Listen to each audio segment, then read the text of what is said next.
Oil form రైతులకు సిరుల పంట పండుతోంది. 3 ఏళ్ల కష్టానికి ప్రతిఫలం దక్కుతోంది. కేంద్ర రాష్ట్ర ప్రభుత్వాల నుంచి పెద్ద ఎత్తున సబ్సిడీ ఆ పంటకు వరప్రసాదమైంది. పెద్దపల్లి జిల్లాలో ఆయిల్ ఫామ్ సాగుపై ఏబీఎన్ ఆంధ్రజ్యోతి ప్రత్యేక కథనం.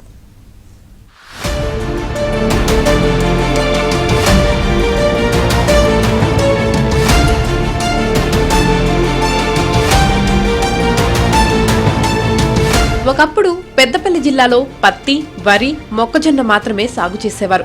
అధిక పెట్టుబడులు, పంట దిగుబడి కోసం 2-3 ఏళ్లు ఎదురు చూడాల్సి వస్తుందన్న కారణంతో వాణిజ్య పంటల వైపు వెళ్లేవారు కాదు.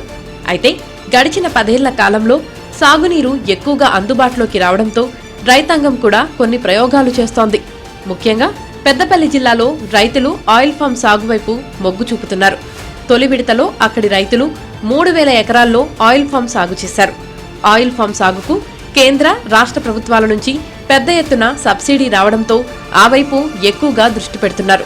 వరి, పత్తి, మొక్కజొన్న 4 నుంచి 6 నెలల లోపు దిగుబడి వస్తుంది. ఆయిల్ ఫామ్ కు 3 ఏళ్లు పడుతుంది. అప్పటి వరకు ఎదురు చూస్తే భారీగా లాభాలు ఆర్జించే వీలుంటుంది. అందుకే పెద్దపల్లి రైతులు అత్యధికంగా ఆయిల్ ఫామ్ పై దృష్టి పెట్టారు.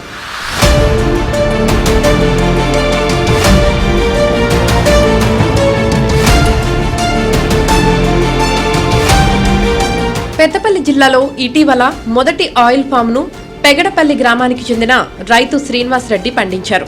2022లో 2.5 ఎకరాల్లో ఆయన ఆయిల్ ఫామ్ సాగు చేశారు. ఆ తోట ప్రస్తుతం కోతకు వచ్చింది. పంట చేతికి రావడంతో రైతు ఆనందం వ్యక్తం చేస్తున్నారు.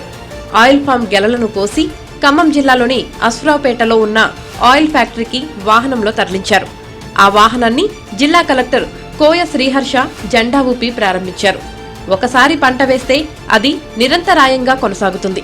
మొదటిసారి వేసిన పంట టన్నుకు 19,000 రూపాయలు లాభం వచ్చిందని రైతు శ్రీనివాస్ రెడ్డి చెప్తున్నారు.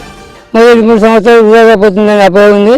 కానీ అట్లేం కాకుండా మొదటి 3 సంవత్సరాలు మనకు ఉన్నటువంటి పంటలు ఒక వరి మినహా ప్రతి పంట ఇందులో పెట్టుకోవచ్చు. ప్రతి పంటకు మంచి ధర ఉంది. ఈ 3 సంవత్సరాల తర్వాత 1 సంవత్సరం మనకు పంట చేతికి వస్తుంది. ఈ 3 సంవత్సరాలు